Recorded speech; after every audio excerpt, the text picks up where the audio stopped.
Hello, good evening everyone. I am Samuel Esteban. I am 31 years old and more than 7 years of experience as a MIG welding or gas metal arc welding or GMAW, shielded metal arc welding or SMAW, and flux core or FCAW, and MAG welder or metal active gas welder. I'm a fabricator structural in Viking Construction Company since 2017, February 2023.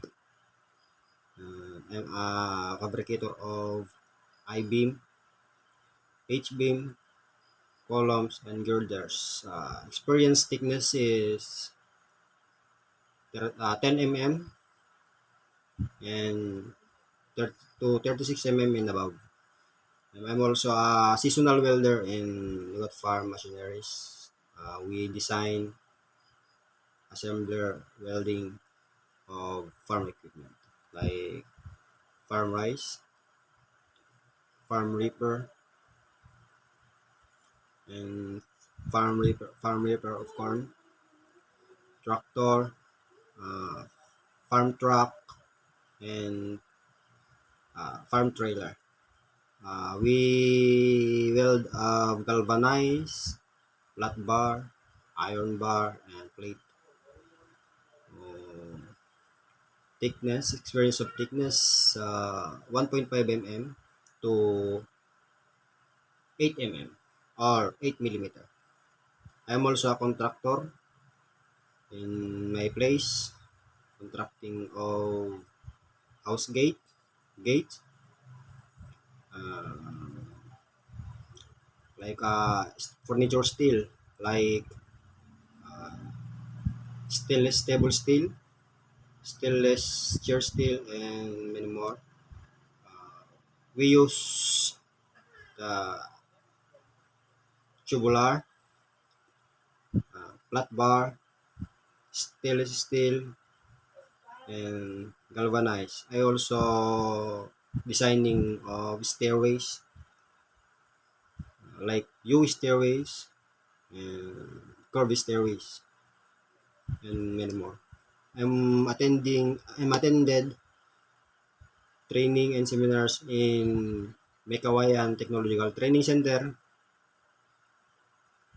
to and attended trade tests or assessment trade tests of national certifications and attending job mall to assessment trade test of WPQT or welding procedure qualification test and attending in Sky High Co-LTD engineering of TIG welding and MIG welding.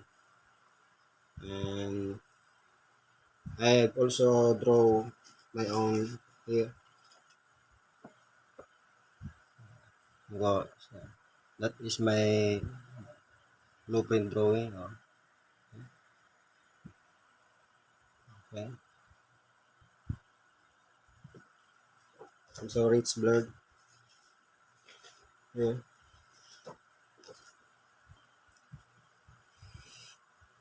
Because if you are a fabricator, you need to know about blueprints. You need to learn about blueprints. You need to read about blueprints and especially symbols. If you are a fabricator and assembler, so I always do learning about blueprints because I want more and more to learn. So I have someone here. This is T joint. This is arrow line, the commercial line, and the symbols, welding symbols. This is bevel, like that, and this is fillet. The size of bevel, the size of fillet. Okay, like that. I always do reading blueprints in fabricating. Many experience of fabricating and blueprint drawing, so I also know how to read.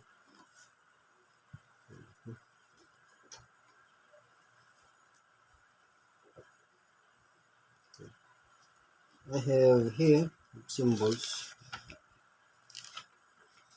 So if you are a beginner like me, you need to learn about blueprint because that is the very, very important things that you need to know in fabricating assembler.